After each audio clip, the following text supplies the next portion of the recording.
Hello everyone, and thanks for joining us at noon. I'm Bradford Arick. New information in the shooting at a South Carolina church where 9 people are dead. The unlicensed home daycare where this happened.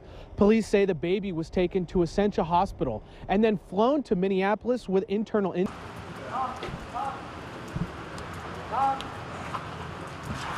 You won't give me my card yet.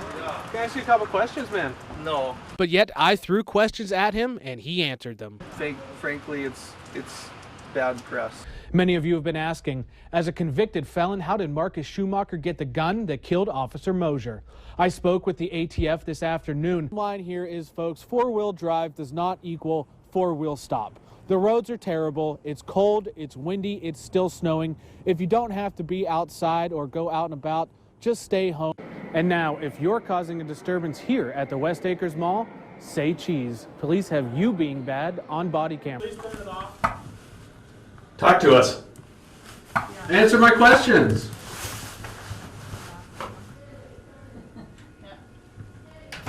Make sure a tear didn't fall down their face. I saw people in the crowd literally doubled over with tears and sadness and grief. This website lists the doctors practicing at the Fargo VA hospital. Infected eggs have reached consumers, yet they're all being quarantined for now. As of earlier today, USDA officials were still waiting for test results to confirm without a doubt that avian influenza is here. The Shrine game was played today down in sunny Tampa, Florida, and making the cut, John Crockett and Kyle Emanuel.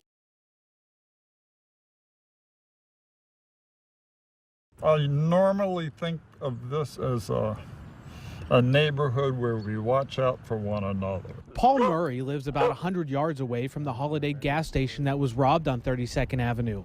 And he was absolutely astounded when I told him what happened there. People are concerned about things they probably wouldn't have been concerned about 5 years ago.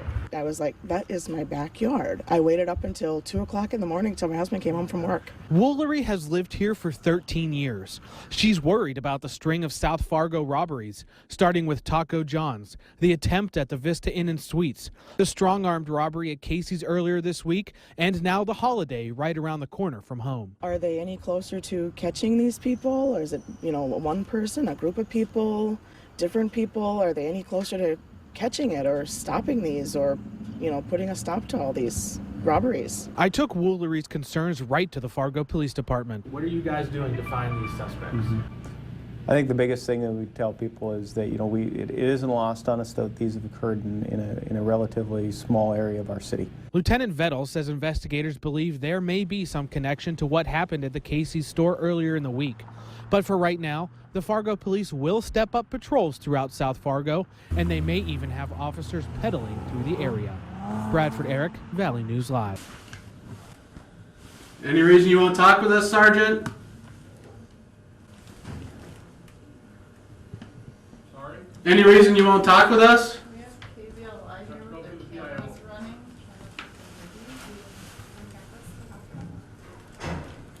Sir, please turn that off. Please turn it off. Talk to us. Answer my questions.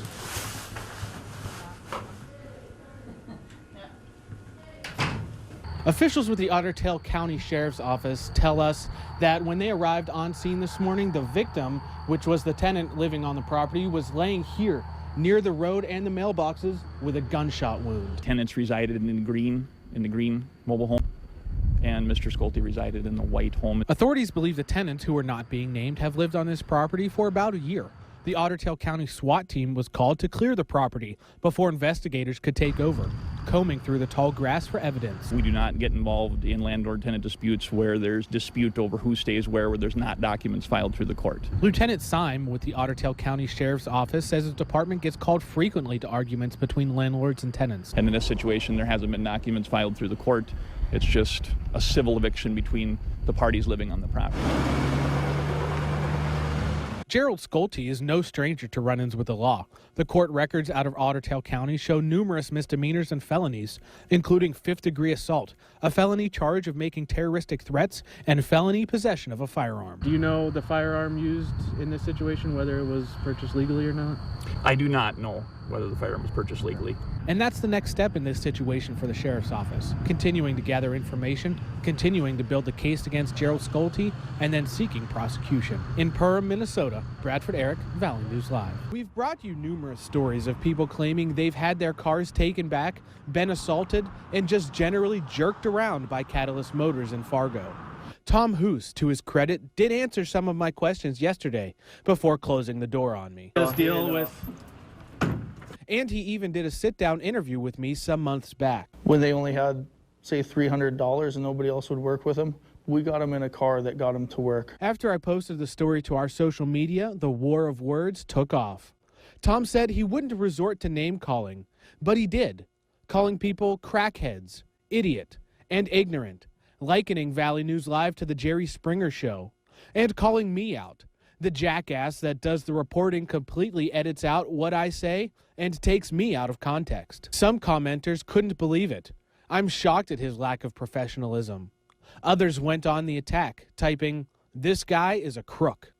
Somewhat lost in the online battle was Tom saying his business has to post a $25,000 bond with the state of North Dakota. According to the North Dakota DOT, that's required before the state will issue a dealer's license, and it's supposed to keep the dealer honest.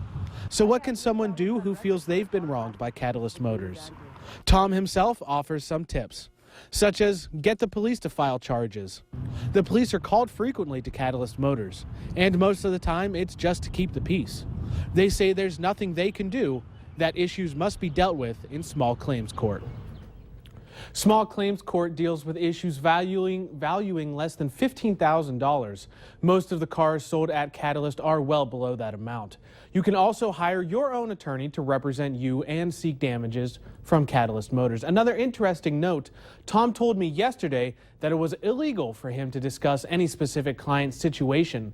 But if you head to our Facebook page, there's a lengthy post where he does just that. Stephanie? All right, Brad.